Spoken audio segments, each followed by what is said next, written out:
Bonjour à toutes et à tous, ici Raphaël pour vous proposer aujourd'hui quelques exemples d'utilisation des masques de contour de TK8. Ça se passe bien sûr sous Photoshop. Avec l'apparition des masques de contour depuis la version 8 de TK, nous avons désormais une option supplémentaire et très puissante de masquage dans Photoshop. Il y a probablement de nombreuses situations où cette fonction peut s'avérer utile, mais pour la vidéo d'aujourd'hui, je vais vous en montrer 3. Pour vous illustrer ça, j'ai donc choisi 3 photos. Elles sont déjà développées et a priori terminées, mais on va trouver bien quelques petites choses à faire dessus. Pour commencer avec cette première image, je vous propose de venir ici appliquer une action de clarté, que l'on va volontairement vouloir très forte, autour de 20 pixels, ce qui va nous marquer surtout les grands détails en termes de contraste. Donc on va valider ça. On fait un petit avant-après très classique. Et vous voyez, là, l'intérêt d'utiliser ça, c'est de venir ramener du contraste ici, là, et également dans le ciel. Par contre, à ces valeurs-là de rayon pour la clarté, on se retrouve évidemment devant avec des choses pas très jolies. Donc ça, ce sera à masquer. Mais on s'aperçoit également qu'on va avoir, je me rapproche un petit peu pour que vous voyez ça bien, 100% suffira, on va avoir également ce halo autour des montagnes. Je vous fais des petits avant-après consécutifs pour que vous puissiez bien l'entrevoir. Et ça, on ne veut pas évidemment, donc c'est plus clair de ce côté-là et plus foncé ici sur la roche. Donc on va dézoomer un petit peu, et puis on va voir comment on peut masquer ça, parce que sinon le reste, moi dans le ciel, ça me satisfait pas mal. Ça donne bien des détails ici, et ici sur le fond, c'est pas trop mal non plus.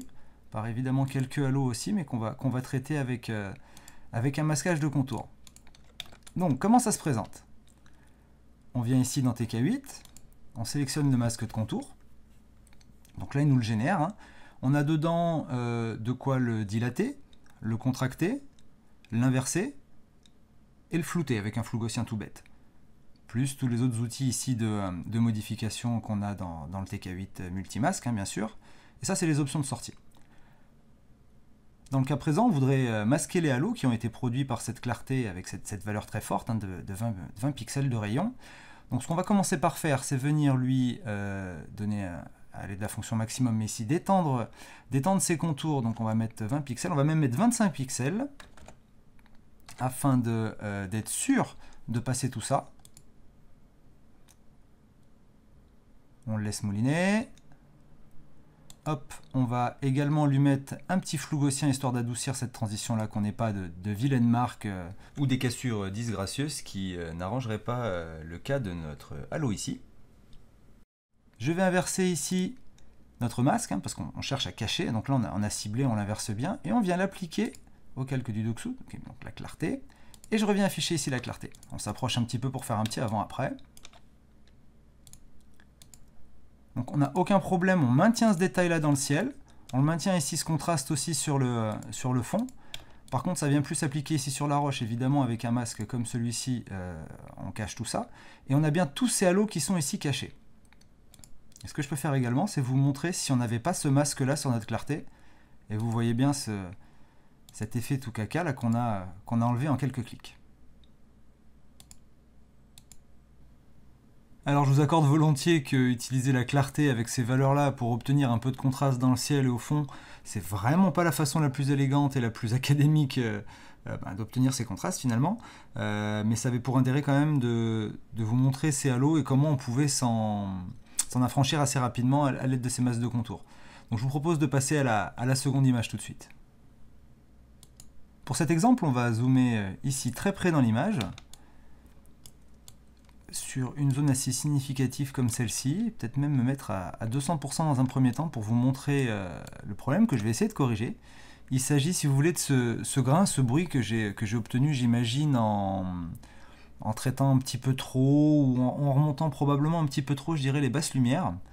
Et l'idée de base, tout bêtement, ça va être de venir ici dupliquer ce calque, aller chercher l'outil de réduction de bruit de Photoshop. On va utiliser les valeurs standards tout à fait simples. Et on va appliquer. On peut faire tout de suite un petit avant-après pour constater déjà que le bruit qu'on voulait enlever est bien parti. Par contre, on a effectivement perdu pas mal de détails, notamment dans ces grilles ici. Et ce qui serait sympa, c'est de pouvoir les garder quand même, tout en enlevant le bruit sur les grands aplats et les grandes surfaces. Donc évidemment, vous l'aurez compris, on va se rediriger sur un masque de contour. Voilà. Je vais l'étendre peut-être d'un petit pixel pour être sûr de bien attraper vraiment nos contours. Donc on étend d'un petit pixel. On va faire un petit niveau pour être sûr de ne pas avoir d'aplat ici. Enfin pardon, pour justement avoir des aplats. Donc toutes ces grandes surfaces noires là, j'ai pas besoin de récupérer du détail dedans. On va pas avoir besoin de le masquer. On va chercher un niveau peut-être comme ça. On va dézoomer un peu à 100% pour être sûr de ce qu'on fait.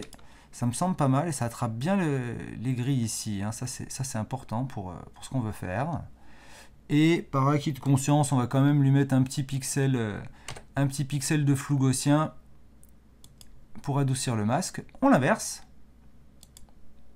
parce qu'on veut justement masquer sur notre partie et sur notre calque de débruitage les contours hein, pour qu'ils reviennent. Hein. Donc c'est bien dans ce sens que ça se passe. Et puis on va l'appliquer donc à ce calque de débruitage que je vais rallumer et on va s'approcher de nouveau à 100%.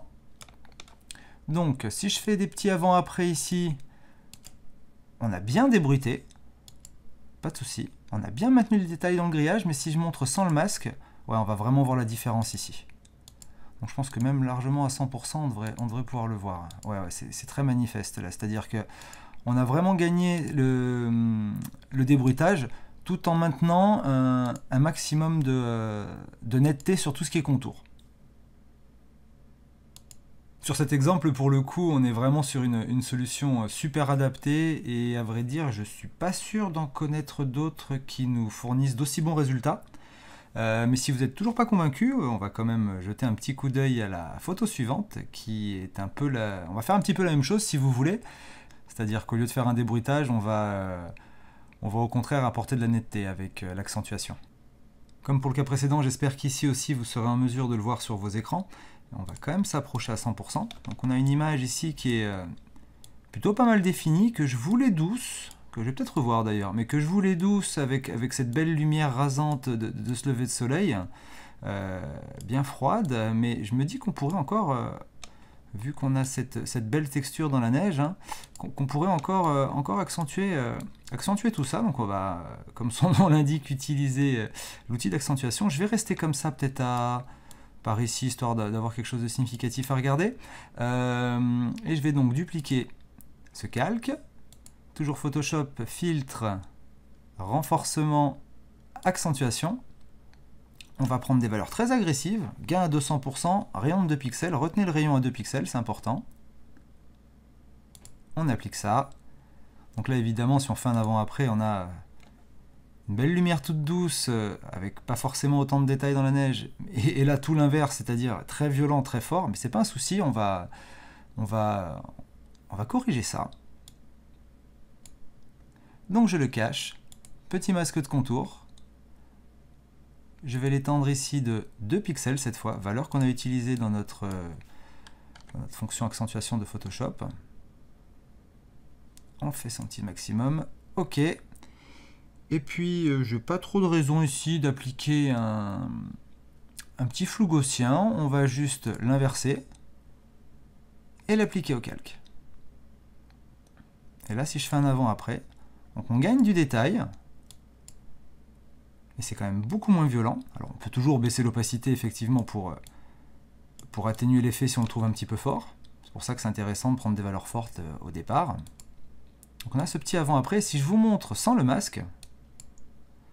Vous voyez, on va se mettre à 200%. Si je vous montre sans le masque, vous voyez ces halos blancs qu'on a ici sur ces petites branches, là, sur ces brindilles.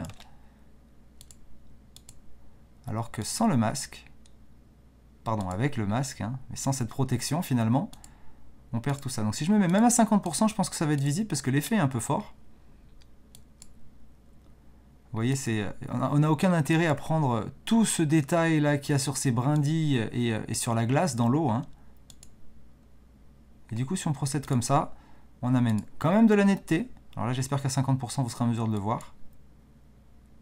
On amène quand même de la netteté, mais sans les effets néfastes qui sont ces halos sur ces brindilles ici qui nous embêtent et qui n'ont rien de gracieux à part mettre ces bandes blanches.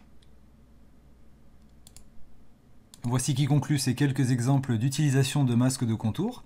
J'espère que vous saurez les mettre à profit et je vous invite vivement à communiquer via les commentaires les éventuelles autres utilisations que vous pourrez en faire. Si vous regardez cette vidéo sur YouTube, n'hésitez surtout pas à vous abonner à la chaîne. Vous pouvez également me suivre via les médias sociaux que j'affiche à l'écran.